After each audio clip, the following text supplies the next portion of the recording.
Hello there, ladies and gentlemen, Sigval here, and welcome back to the secondary channel. Maybe some of you didn't even know this existed, though to be fair, I didn't do much on it so far. But I do get from time to time ideas about videos that I am like, oh, this would be a cool idea, this might help out some people, but then I'm like, yeah, but it would tank the performance of the main channel because the YouTube algorithm, and so we might as well post them on the secondary account, it can't hurt anybody, right? So we're going to do that here. From now on, I'm gonna start uploading more on the secondary accounts, maybe daily, but no promises there.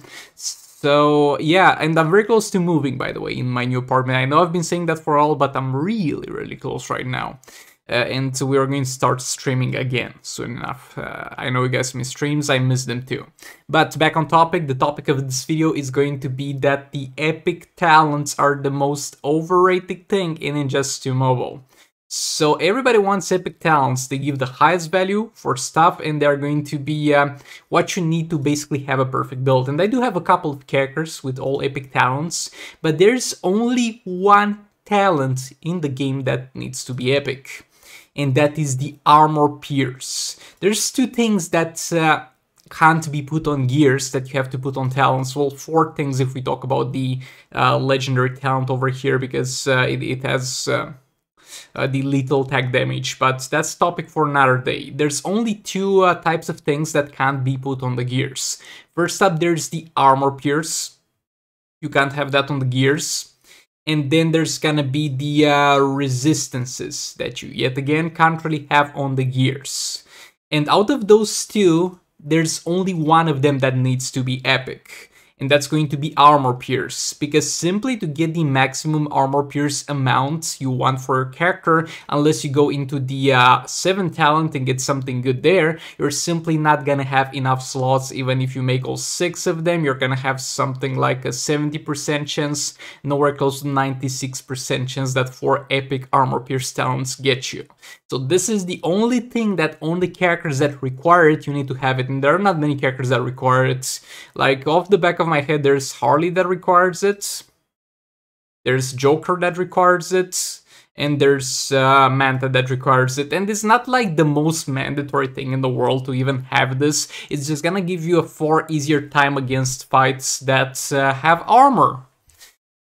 So what's up with the other talents? Why are they not really worth getting to epic? I mean, ideally you'd have epic talents on every single character, and I definitely do have the credits to get most of the characters that I'm using to epic talents, but honestly at this point getting epic talents simply takes too much time of my day to do so, too much of my free time to do so to be even worth it.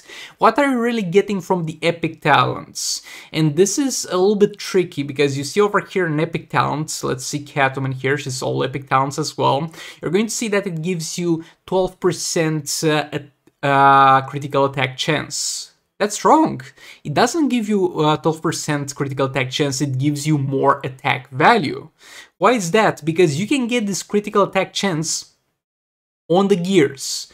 Let's say if you had like 3 rare crit chance things here. To make up for them not being epic, you'd have to get 1 more gear roll of crit chance. And that gear roll of crit chance would need to replace an attack roll, that being 290 attack. So basically the difference between having 3 epic crit talents and having 3 rare crit talents, which are so much more easy to get both in terms of time spent and credit spent, are going to give you 290 attack. There was a time in Injustice 2 Mobile where that 290 attack would be amazing to have, would be definitely worth getting full epics.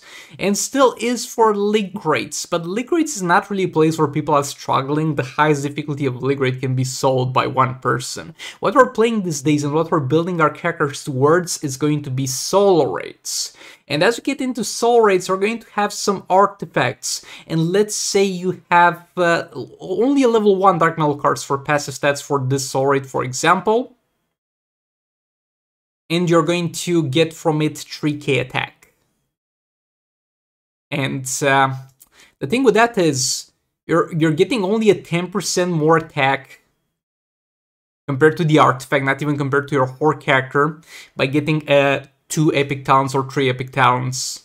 The attack is simply not the problem nowadays. Like, my characters have a ton of attack when I equip my artifacts, and not only on the main account, but on the secondary account as well. So let's say I only have a level 6 Dark Metal cards, that's 16k attack, and that's really not gonna make one more gear roll that I'm going to get here matter in terms of attack. So that's why I stopped really going for epic talents. I mean, it's nice to see something like this where everything looks all green, even a purple thing at the end. It's definitely pleasing to the eye. But when I'm building characters, and especially when I'm building tanks, with the tanks it matters the least. I'm just trying to get some talents in there. I don't care if they're epic, I just want them to be rare. For example, this Dr. Fate.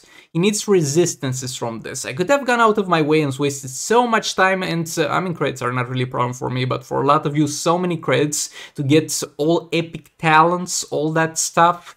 And in order to get for that only a bit more health, and it's getting so much health from the artifacts that you're going to get in soul raids, and it's going to be a huge amount even if you have low level artifacts. So what I went ahead and did, I just get rares. If I randomly get an epic, well, fine, I'm gonna keep this. But I'm just getting rares. And this is how you should do, especially at the start of the game on every single character. Don't ever go hunting for epics unless you have a ton of credits to spare and a ton of time to spare, because more epic talents are just giving you a slight bit more attack that you can put on the gears instead of those rolls that you put on the gears to make up for non-epic talents.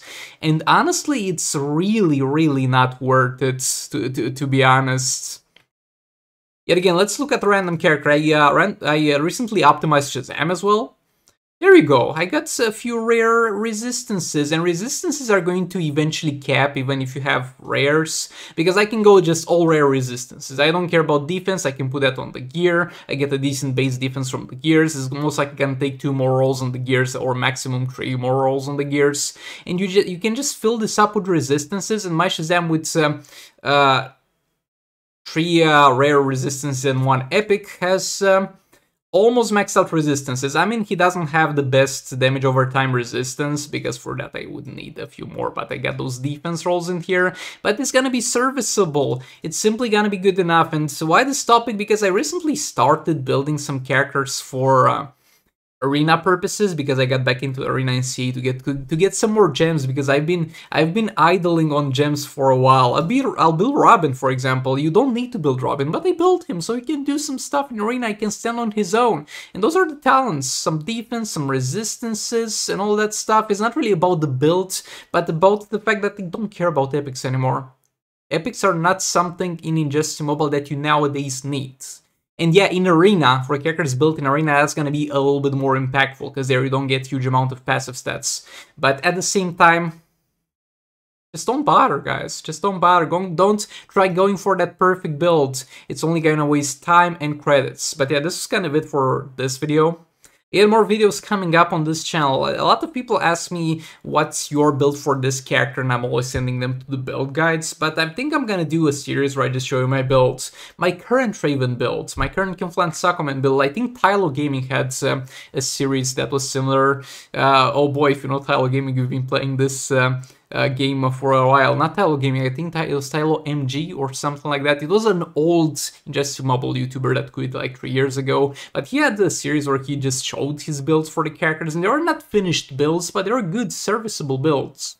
And that's what I'm gonna do, I think, as kind of a series on this one, plus the videos I get ideas for. But yeah, thanks so much for watching, thanks so much for being here, and I'll see you all in the next one. Goodbye!